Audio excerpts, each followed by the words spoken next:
Good morning, sir. The philosophical foundation of education which I choose to discuss is the existentialism. Existentialism is a philosophical movement formally initiated by Danish philosopher Søren Kierkegaard during the second half of 19th century and was then developed by the famous French existentialist during the post-war period, Jean-Paul Sartre. From the word exist, it is there. According to this, reality is subjective within the individual. What is real? What is true? What is cheating? All that lies within the individual.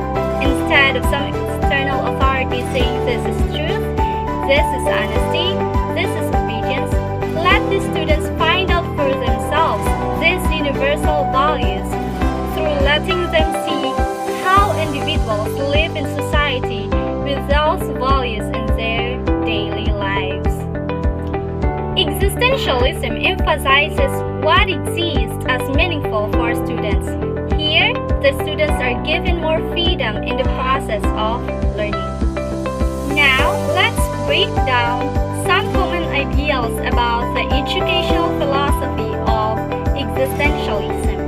Let's start with the aim of education.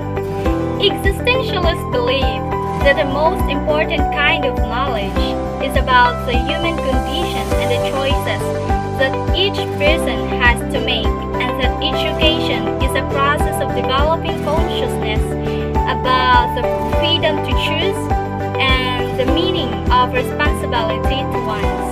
Hence, the notion of group norms, authority, and established order, just like social, political, philosophical, religious, and the like, are rejected.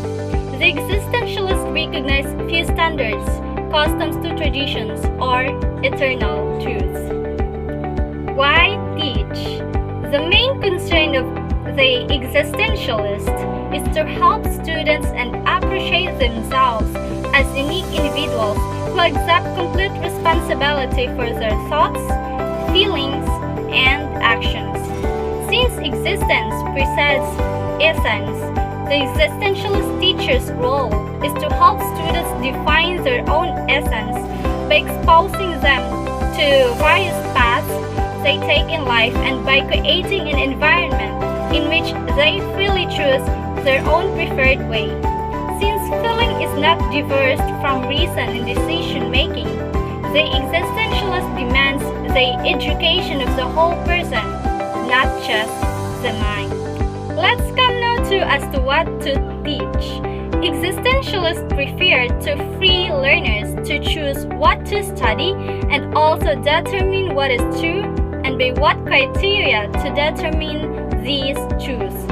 The curriculum would avoid systematic knowledge or structured disciplines, and the students would be free from many available learning situations.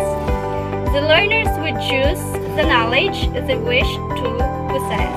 Let's move on now to the learning experiences. So it is said that an existentialist curriculum would consist of experiences and subjects that lend themselves to philosophical dialogue and act of choice making. Because the choice is personal and subjective, subjects that are emotional, aesthetic, and philosophical are appropriate.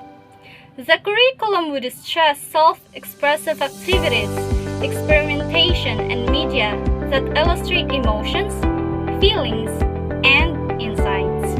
Let's talk about the teacher.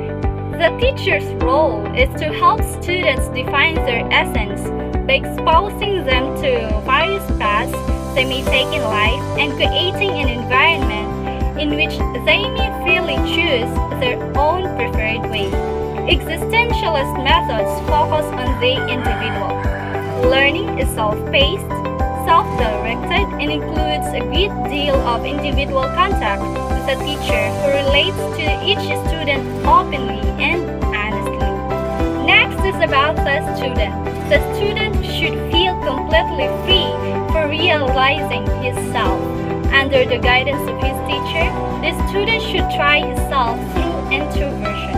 The student accepts the